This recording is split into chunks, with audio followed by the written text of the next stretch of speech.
Hello students, welcome to auto I S academy YouTube channel और Indian polity के हमारे next topic में आपका बहुत बहुत स्वागत है। आज का जो हमारा टॉपिक होगा, इस टॉपिक का जो पीडीएफ है एज़ यूजुअल, जैसे कि आपको बाकी सारे पीडीएफ जो हैं ऑटो आई एस अकेडमी के ऐप पे अवेलेबल होते हैं, तो ये पीडीएफ भी आपको ऐप के ऊपर अवेलेबल है। ये ऐप गूगल प्ले स्टोर से आप डाउनलोड कर सकते हैं, ऑटो आई एस अकेडमी का। इसमें आपको जब ये ऐप डाउनलोड करेंगे तो इसमें आपको HPAS का प्रीलिम्स का ये फ़ोल्डर मिलेगा। इस फोल्डर में जाके आपने ये जो सब फोल्डर दिया हुआ है फ्री रिसोर्सेज, यहाँ पे जाके क्लिक करना है। यहाँ पे आज के लेक्चर के और इससे पहले जो हमारे प्रीवियस लेक्चर थे उन सब का पीडीएफ यहाँ पे आपको मिल जाएगा, ताकि आप जो लेक्चर है उसका पीडीएफ जो है रीड और रिवाइज जो है कर सकें। सो स्टूडेंट, चलिए आज का जो टॉपिक है इसको हम स्टार्ट करते हैं। और आज के टॉपिक में हम जो टॉपिक डिस्कस करेंगे, the first one is the state governor, then the state legislature and then the advocate general of the state. तो ये तीन टॉपिक्स के ऊपर आज हम 20 क्वेश्चन का एक एनालिसिस करेंगे, जिसमें हम इन तीनों टॉपिक का एक थ्रेड बेयर एनालिसिस जो है वो यहाँ पे देखेंगे। तो सबसे पहले हमारे पास जो है, जो फर्स्ट क्वेश्चन यहाँ पे आता है कि which of the following statement is are correct.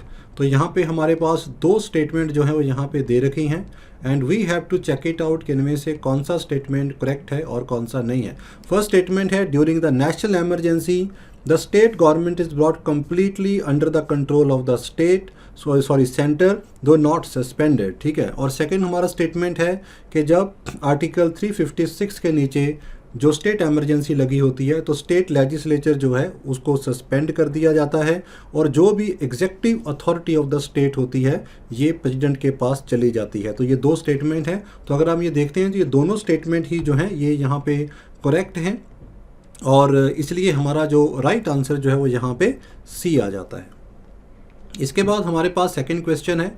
Second question जो है ये गवर्नर के ऑफिस से यहाँ पे लिया गया है। तो इसके रिगार्डिंग हमारे पास यहाँ पे दो स्टेटमेंट यहाँ पे दे रखी हैं and we have to again check it out कि इनमें से कौन सा स्टेटमेंट करेक्ट या इनकरेक्ट है। पहला स्टेटमेंट है, he should not hold any office of profit and should not be a member of either house of parliament or a house of the state legislature.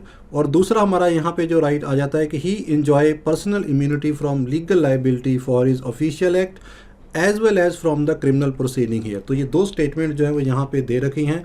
तो इन दो स्टेटमेंट में हम यहाँ पे देखते हैं कि ये दोनों ही स्टेटमेंट जो है यहाँ पे अगेन करेक्ट आती हैं, और जहाँ पर जो हमारा राइट आंसर है वो यहाँ पे सी आ जाता है।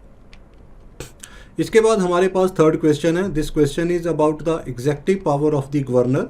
तो यहाँ पर हमारे पास तीन स्टेटमेंट हैं जहाँ पे गवर्नर की एग्जेक्टिव पावर को डिफाइन किया गया है and we have to check out के इसका जो राइट आंसर है वो यहाँ पे क्या आता है। तो पहला देखेंगे कि he appoint the advocate general of state and determine his remuneration. जैसे ये करेक्ट स्टेटमेंट, क्योंकि जो एडवोकेट जनरल होता है उसकी कोई फिक्स सैलरी नहीं होती है। ठीक है। तो ये हमारा स्टेटमेंट करेक्ट है। He appoint and remove the chairman and member of state public service commission.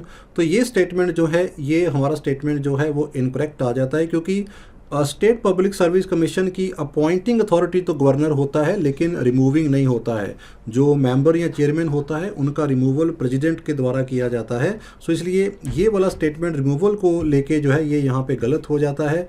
इसके अलावा he recommend the imposition of constitutional emergency in a state to the president without the aid and advice of the council minister। ये वाला statement हमारा यहाँ पे correct आ जाता है। तो इसके चलते जो हमारा राइट आंसर है वो यहाँ पे आ जाता है C. Statement 1 and 3 is the right. इसके बाद हमारे पास नेक्स्ट जो आता है, it is again about the office of governor के रिगार्डिंग है। तो यहाँ पे हम देखते हैं कि दो स्टेटमेंट यहाँ पे ऑफिस ऑफ गवर्नर के रिगार्डिंग यहाँ पे दे रखी हैं and we have to check out कि इनमें से क्या हमारा करेक्ट स्टेटमेंट है। If any question arise whether a matter falls within the governor description or not, the decision of the governor shall be final. ठीक है। और ये स्टेटमेंट ठीक है, करेक्ट है। The advice tendered by the minister to the governor shall not be inquire into any court. तो ये दोनों स्टेटमेंट ही यहाँ पे करेक्ट आ जाती हैं। गवर्नर अपना डिस्क्रिशनरी पावर का यूज़ जो है वो अपनी मर्जी से कर सकता है यहाँ पे। और फॉर एग्जांपल जैसे कि अगर इलेक्शन के टाइम के बाद किसी पार्टी के पास कोई मेजॉरिटी वोट नहीं है तो गवर्नर जो है किसी भी पार्टी को आगे इनवाइट कर सकता है गवर्नमेंट बनाने के लिए, जिसको लगता है, अगर उसे लगता है कि ये पार्टी आगे मेजॉरिटी प्रूव कर सकती है। इसी तरह से जो गवर्नर और कौंसल मिनिस्टर के बीच में जो भी एडवाइस एक्सचेंज होते हैं उनको पब्लिक नहीं किया जा सकता, ना ही उनको जो है आगे जो है वो किसी कोर्ट में इंक्वायर किया जा सकता है, क्योंकि जो मिनिस्टर होते हैं they also take the oath of office and secrecy भी उनके पास होती है। तो दैट इज़ वाई ये जो दोनों स्टेटमेंट हैं हमारे यहाँ पे करेक्ट हैं। तो राइट आंसर इज सी है। इसके बाद आ जाता है हमारा नेक्स्ट क्वेश्चन जो है, it is about the ordinance making power जो गवर्नर के पास यहाँ पे आ जाती है। तो यहाँ पे हम देखेंगे कि कौन सा स्टेटमेंट जो है वो यहाँ पे अगेन जो है वो यहाँ पे करेक्ट आता है। तो यहाँ पे पहला स्टेटमेंट है, the governor can not promulgate ordinance if the subject has the provision which required the president sanction है। ठीक है, ordinance can not come into force from the back date. तो ये हमारे पास दो यहाँ पे पॉइंट यहाँ पे आ जाते हैं। तो यहाँ पे हम देख सकते हैं कि जो पहला पॉइंट है कि बिल्कुल अगर कोई ऐसा सब्जेक्ट है जहाँ पे प्रेसिडेंट का सैंक्शन चाहिए तो गवर्नर वहाँ पे अपना कोई ऑर्डिनेंस इशू नहीं कर सकता है। गवर्नर के पास जो ऑर्डिनेंस मेकिंग पावर होती है that is define under article 213 के नीचे इसको डिफाइन किया जाता है। ठीक है, तो that is why this statement is. लेकिन जो हमारा सेकंड स्टेटमेंट है कि ये बैकडेट से नहीं आ सकती, तो ऑर्डिनेंस जो होता है वो उसको ये स्टेट में जो है बैकडेट से हम उसको इम्प्लीमेंट गवर्नर के कर सकते हैं। तो दैट इज़ वाई हमारे पास जो है जो हमारा राइट स्टेटमेंट है वो यहाँ पे ए आ जाता है, दैट इज़ वन ओनली।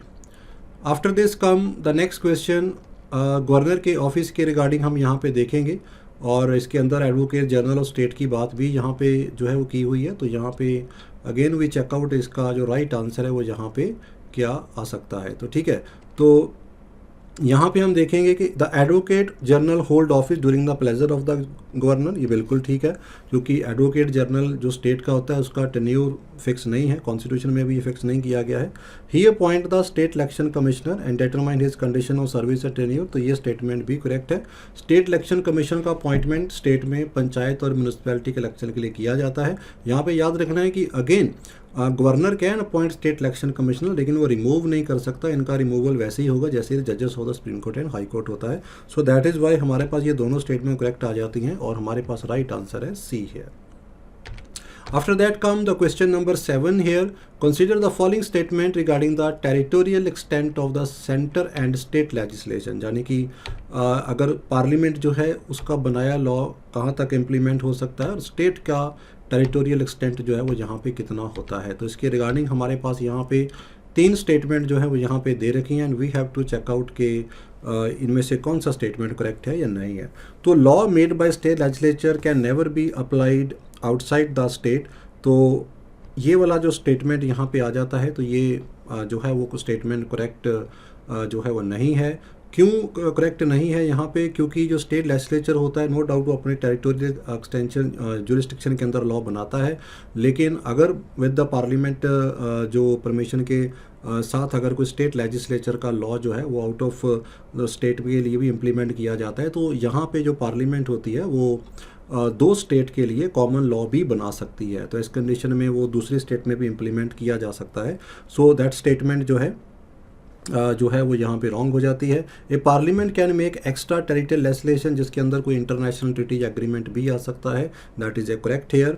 और अंडमान निकोबार आइलैंड के लिए जो प्रेसिडेंट होते हैं वो पार्लियामेंट के किसी एक्ट को रिपील या अमेंड भी कर सकते हैं, ये स्टेटमेंट भी करेक्ट है। One statement is wrong here, तो इसके चलते हमारा जो राइट आंसर है दैट इज़ 2 and 3 ओनली। इसके बाद हमारे पास आता है question number 8 here. It is regarding the composition of the legislative council.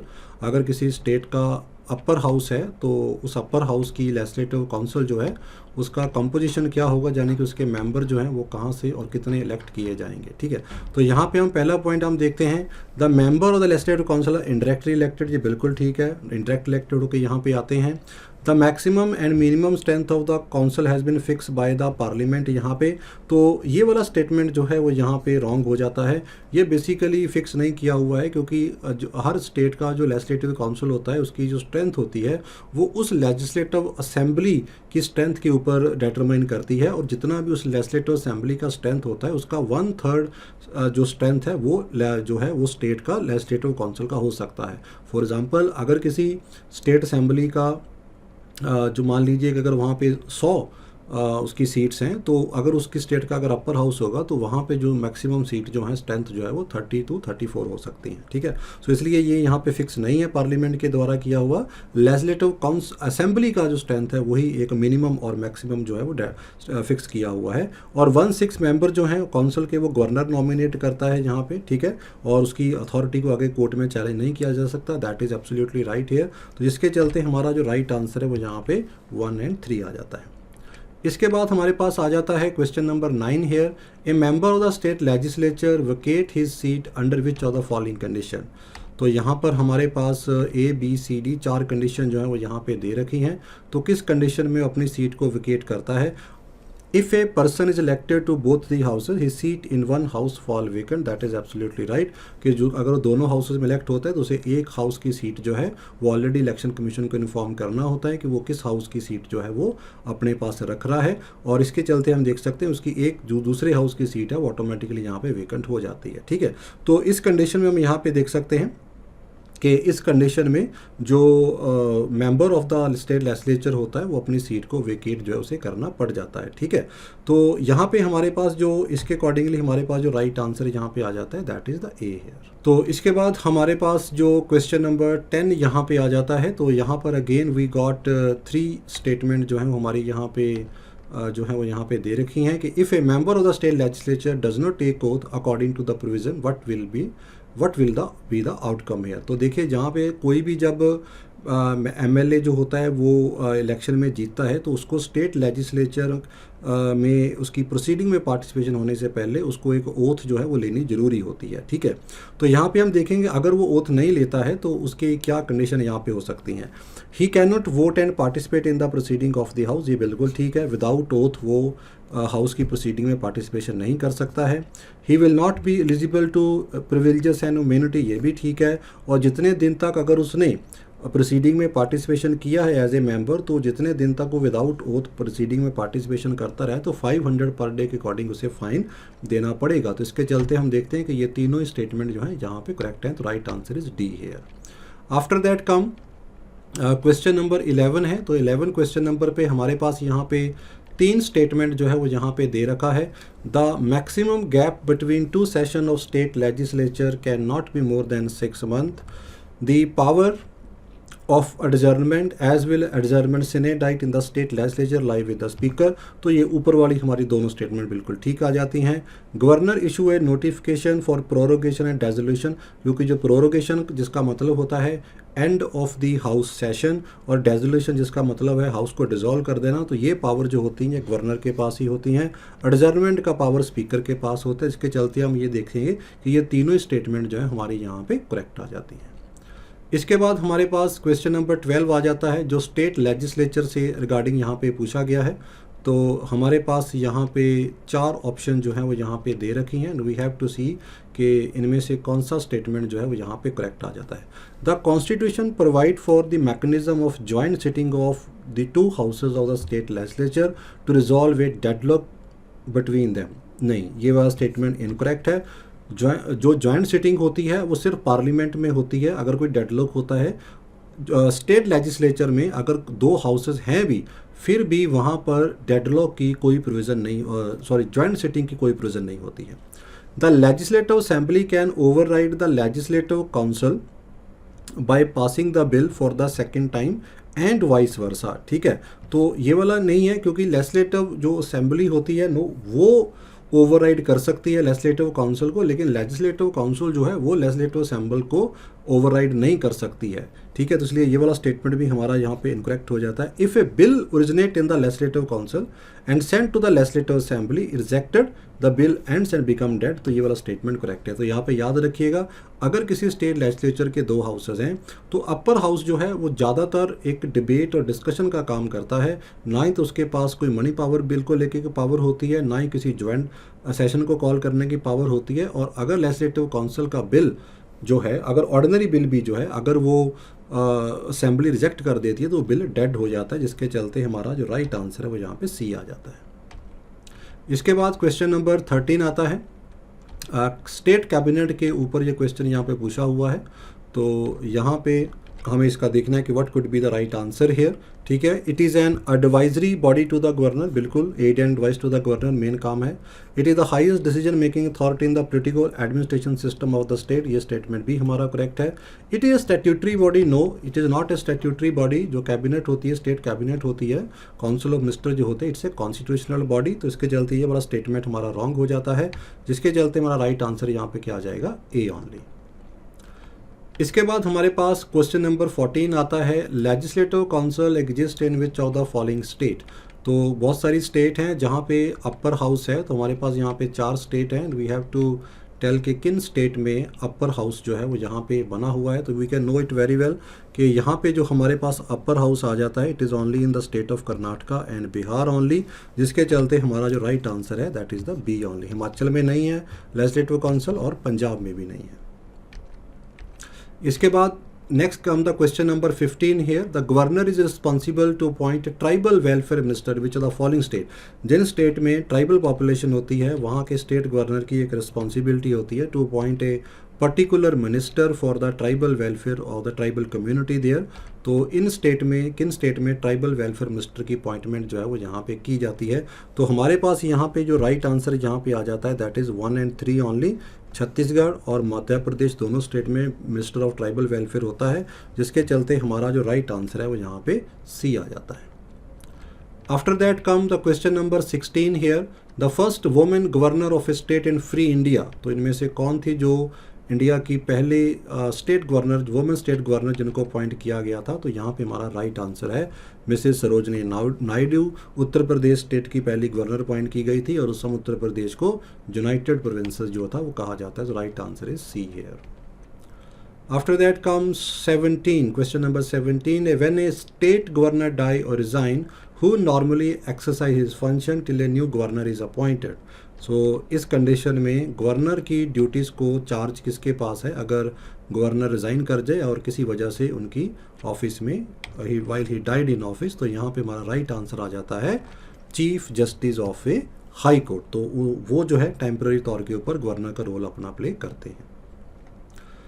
After that come the question number 18 here, the state legislative assembly can participate in the election of which of the following। इनमें से कौन से election है जिसमें कि एक state का legislative assembly जो है वो पार्टिसिपेट करता है।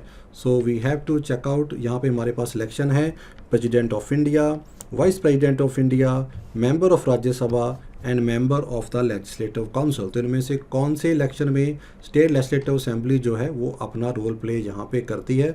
तो यहाँ पे देखिए वाइस प्रेसिडेंट में स्टेट लेजिस्लेटिव असेंबली का कोई रोल नहीं होता है, इनके मेंबर पार्टिसिपेशन नहीं करते हैं। बाकी तीनों में प्रेसिडेंट के इलेक्शन में, राज्यसभा के इलेक्शन में, लेजिस्लेटिव काउंसिल के इलेक्शन में स्टेट लेजिस्लेटिव असेंबली का रोल होता है। तो जिसके चलते हमारा राइट आंसर आ जाता है B 1, 3 and 4 only. After that come the question number 19 here, which is the only state in India to have the common civil code। तो किन स्टेट में कॉमन सिविल कोड का अभी तक बना हुआ है। तो जहाँ पे जितनी भी कम्युनिटी हैं, चाहे कोई हिंदू है, मुस्लिम है, क्रिश्चियनिटी है, तो उनके जो पर्सनल लॉ है मैरिज को लेके, डिवोर्स को लेके, प्रॉपर्टी को लेके, वो सारे कॉमन है। तो हमारे पास जो राइट आंसर है that is the state of Goa है। Next come the question number 20 here, advocate general of state के ऊपर ये क्वेश्चन है। 2 स्टेटमेंट जो है वो यहाँ पे दे रखी हैं, we have to check it out कि इनमें से कौन सा स्टेटमेंट जो है वो यहाँ पे करेक्ट है। Article 165 provide for advocate general of state, this statement is correct here. He can be a member of the committee of the state legislature, this statement is again correct here. जो advocate general of state होता है वो state legislature की proceeding में participation कर सकता है, किसी कमेटी में एज ए मेंबर भी बन सकता है, लेकिन वो उसके पास जो है वो राइट टू वोट नहीं होता है इन द स्टेट लेजिस्लेचर, या कमेटी के किसी इश्यू के ऊपर कोई वोटिंग राइट नहीं होता है। सिंपल वो मीटिंग में पार्टिसिपेशन जो है वहाँ पे अपनी कर सकता है, जिसके चलते ये हमारी दोनों स्टेटमेंट जो है वो यहाँ पे करेक्ट आ जाती हैं। So student, this was the lecture for today, और जिसमें हमने आज स्टेट लेजिस्लेचर का टॉपिक कवर किया है। तो इसके बाद नेक्स्ट लेक्चर में हम अपना जो जुडिशरी है उसका टॉपिक जो है आप हम नेक्स्ट कवर करेंगे। सो तब तक अपना जो सिलेबस है उससे अच्छी तरह से रीड और रिवाइज करते रहिए। Thank you very much and best wishes for your exam. Thank you.